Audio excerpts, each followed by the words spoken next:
Je suis enceinte. Bonne nouvelle de qui? De toi. De moi? Non, ça m'étonnerait. Tu as oublié la dernière fois à Grand Bassam? Quand tu m'as baisé comme un facochet, ton condom l'a déchiré. Mais qui te dit que c'est moi? Parce que je suis pas le premier à visiter la grotte quand même, hein?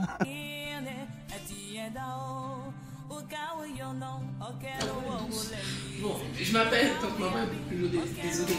Je m'appelle Tatiana Rougeau, alias Amou Tati. Amou Tati, ça veut dire moi Tati. Dans ma langue maternelle côté. Et je suis une Ivoirienne, née en France, c'est vrai, mais je suis partie en Côte d'Ivoire, précisément à San Pedro, et je suis revenue en France à 18 ans. J'ai fait participer à plein de festivals, comme le festival qui se passait au cinéma Jacques Aka avec la pièce L'envol des tisserands. J'ai fait du Mini-Laroscope, voilà, j'ai pas arrêté. Et à 19 ans, je suis revenue en France où j'ai commencé par des stages, des petits rôles. Et de fil en aiguille, je suis assez d'accord. C'est parti.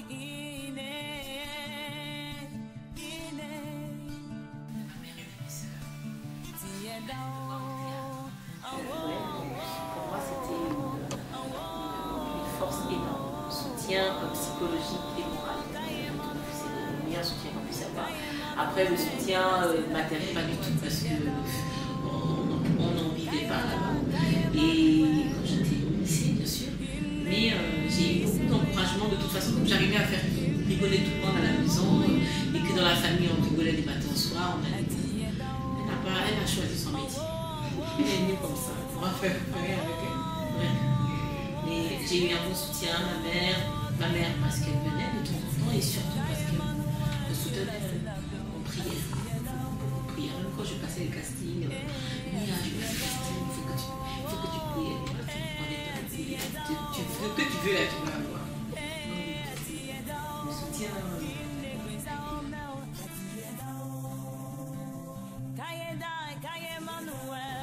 Ça a commencé déjà avec un moyen métrage, une visite médicale où on avait un casting et je suis allée avec du culot, hein, vous savez, il ne faut pas avoir trop fait au cinéma, avec du culot, c'est-à-dire j'ai reçu par rapport à cinéaste.org, c'est un site où il y a pas mal de casting, donc j'y suis allée et c'est surtout dans le rôle le plus important du moins pour moi, qui était le plus important puisque c'était un second rôle, c'était en 2002, je mettais au monde mon deuxième fils, 2002 où j'ai joué dans Fatou l'Espoir. Donc j'étais passée en casting et j'ai improvisé, j'étais censée faire un rôle de jour et finalement ils ont décidé que je ferais 8 jours de tournage, donc ça c'était le jackpot, le vrai jackpot. Et par rapport à ça, j'en ai fait d'autres.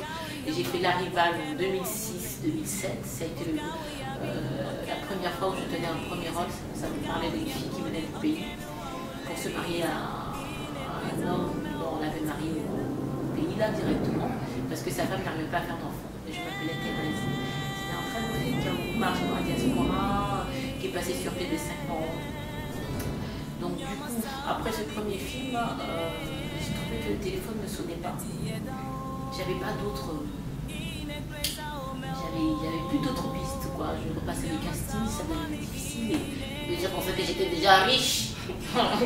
Donc je me suis dit, Amou Tati, il va falloir que tu sortes de ce mauvais rêve-là. Et je suis montée sur scène en 14 février 2009.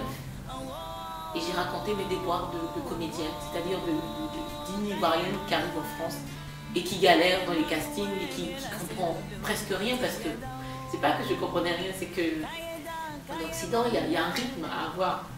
Et moi j'étais paumée, mais surtout déphasée par rapport à ce qui paraît si évident et qui, moi, en tant qu'Ivoirienne, je trouvais non pas évident, il fallait qu'on m'explique tout. Bref, donc du coup j'ai pu finalement continuer grâce à ce spectacle qui s'appelait au début Amou Tati à l'état où il y avait une jeune fille qui faisait la restauration, il y en a encore toujours, ils sont toujours dans mon spectacle, là, mon spectacle présent. Et de là, ça m'a beaucoup permis. Je suis allée au Togo avec ce spectacle, je suis commencé à aller au Burkina avec ce spectacle. Et j'avais fait un Montizamé qui s'est appelé un Montizamé qui a duré 1 heure, où je racontais une maman qui priait pour ses filles, pour qu'elles aillent en Occident, pour qu'elles s'en sortent au pays. Et de là, j'ai eu plein d'autres propositions. Parce que les gens se disaient, vous ne pensez pas qu'en Afrique, on aurait une maman si dynamique, des gens qui se battent comme ça, parce qu'ils avaient une autre image de la femme africaine. Moi, je disais, ma mère, elle se levait seule le matin, elle allait marcher, elle a 4 enfants. Et donc, j'ai montré ça sur scène. Donc, du coup, il y a le réalisateur Philippe de Chauvran qui m'avait pris pour un rôle dans une pièce de théâtre. C'était censé être une française. Et j'ai dit, oui, pourquoi pas.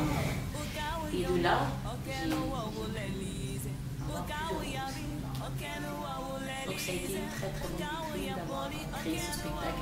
J'ai béni le Seigneur d'avoir dépassé la honte parce que c'était... 3 ou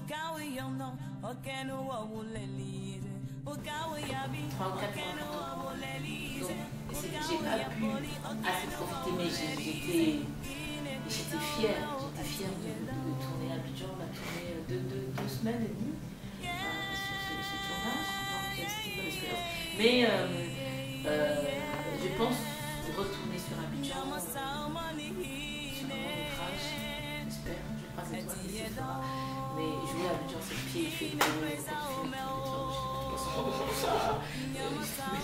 le réalisateur, il était belge. En fait, il savait pas que j'étais moyenne. C'est quand il a vu les gens qui sont venus me chercher à la route.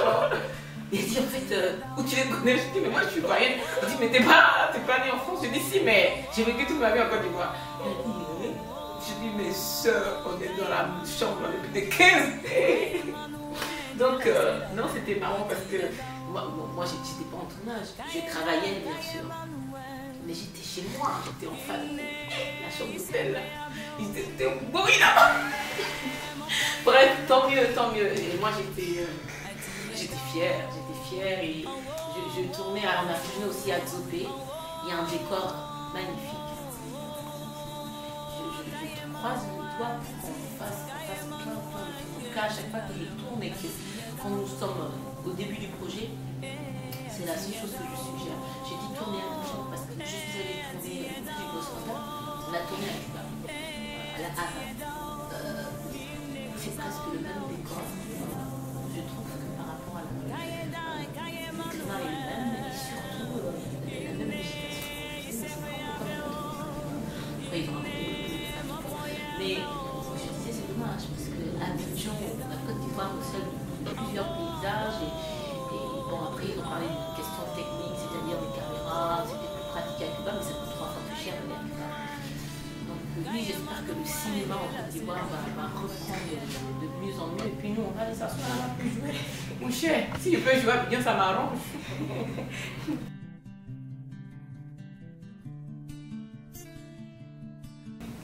Et vous avez des conseils pour d'autres personnes qui aimeraient faire du théâtre, du cinéma? Restez vous-même. Moi, ce qui m'a aidé, je suis restée. Je me rappelle, j'étais allée à un casting, on était sur un film, genre 6. On était censé jouer une jeune africaine. Et moi, j'avais 2 ou 3 tirades. Je voyais les filles là-bas, je les entendais chocobi. J'ai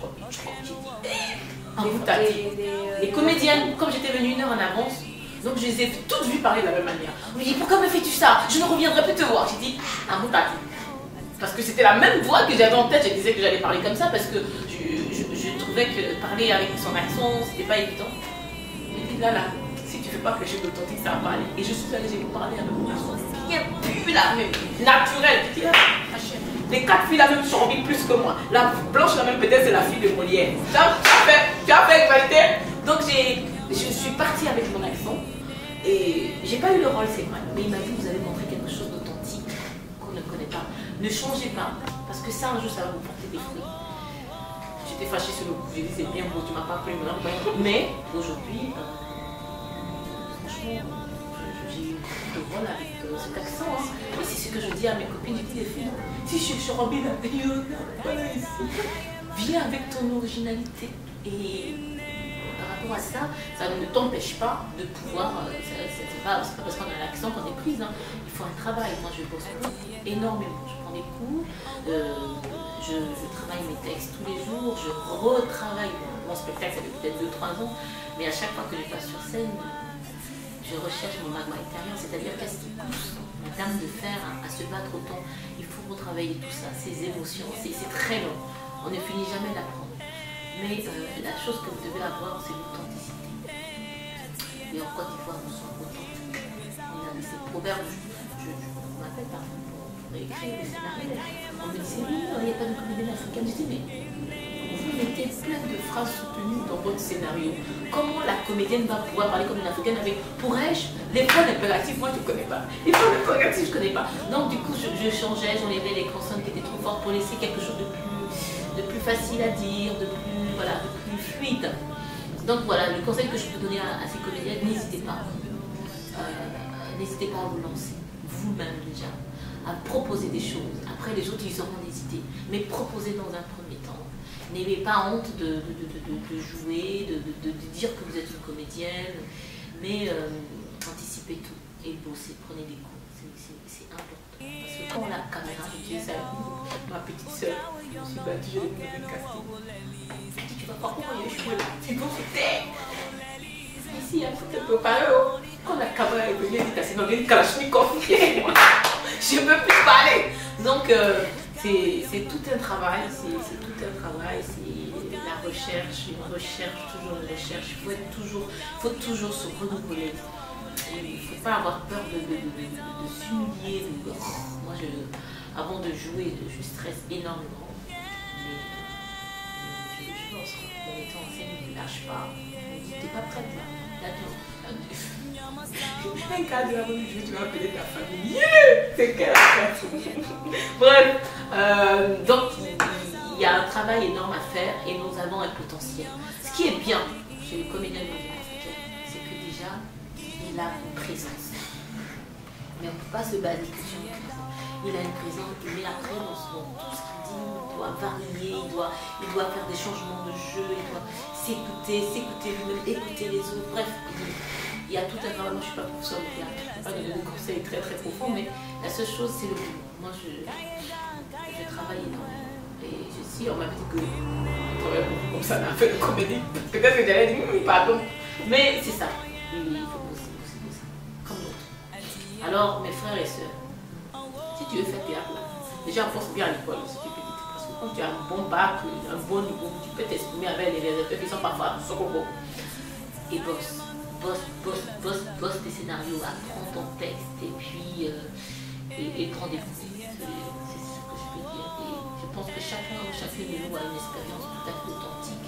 C'est important, surtout quand on est ici, de le montrer parce qu'ils ne le savent pas tous. On est capable, très capable. Moi j'ai grandi avec des pièces de théâtre. C'est Bernard Bézatier qui jouait. J'ai grandi avec, en regardant le théâtre. J'ai beaucoup aimé Paulo Katoyao, sa pièce Le Roi de Tisserand. J'ai beaucoup travaillé. Je trouve qu'il y a un potentiel énorme. Et la Côte d'Ivoire est un pays qui regorge de talents. Franchement, si j'avais eu une opportunité quand j'étais plus jeune, quand j'allais venir à Benguetche, là-bas. Donc, le cinéma revient. Philippe Lacotte, c'est des grands réalisateurs dont j'ai mon papier là. Je peux te jouer tout dans la mesure du possible et tu raisonnes attention.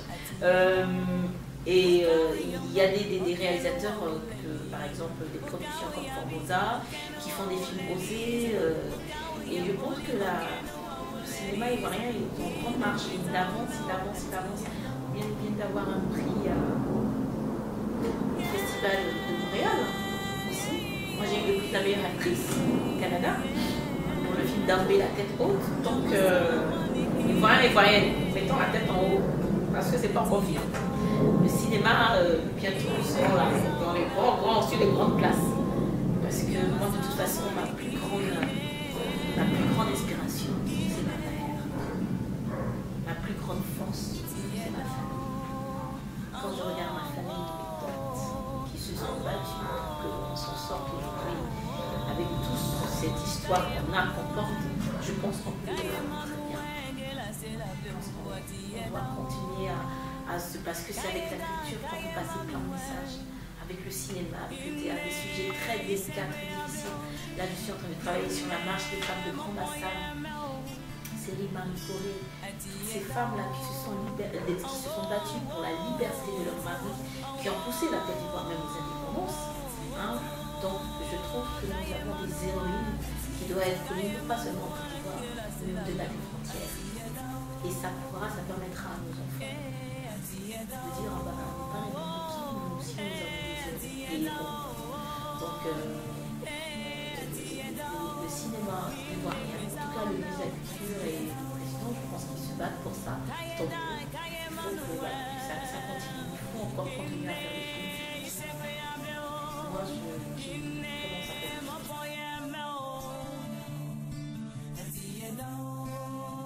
Les contacts, c'est vrai.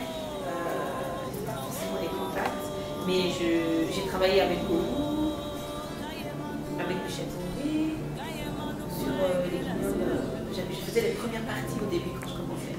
Je faisais la première partie j'ai pas pu jouer dans les guignols, je faisais la première partie ici en Europe.